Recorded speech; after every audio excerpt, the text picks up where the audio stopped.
c'est Amélie. Aujourd'hui, on va commencer à travailler sur les changements d'état de la matière. Je rappelle, qu'est-ce qu'un changement d'état? Eh bien, c'est tout simplement lorsque vous passez d'un état à un autre. Donc, par exemple, de l'état solide à l'état liquide, ou de l'état liquide à l'état gazeux, ou inversement.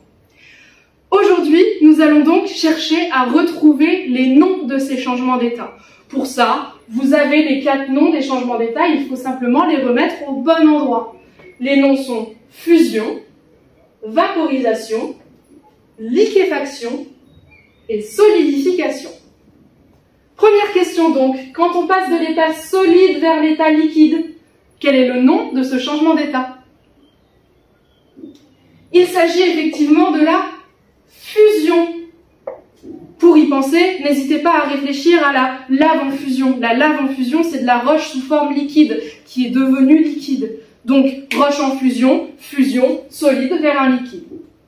Deuxième état, quand on passe d'un liquide à un solide, comment ça s'appelle? Oui, là c'est assez évident, c'est ce qu'on appelle la solidification.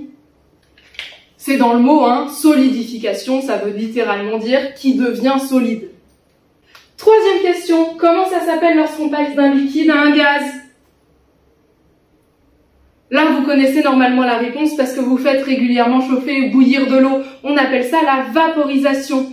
Attention, l'évaporation, c'est quand vous avez une évaporation qui se fait naturellement. Par exemple, l'eau de la mer qui devient gazeuse à cause du frottement de l'air. La vaporisation, c'est quand vous faites bouillir l'eau pour qu'elle devienne sous forme gazeuse. Et enfin, il nous en reste un seul. Comment ça s'appelle lorsqu'on passe d'un gaz à un liquide? Comme tout à l'heure, c'est dans le nom, liquéfaction, qui veut dire littéralement devenir liquide. Et voilà, c'est tout pour aujourd'hui. Bonne révision!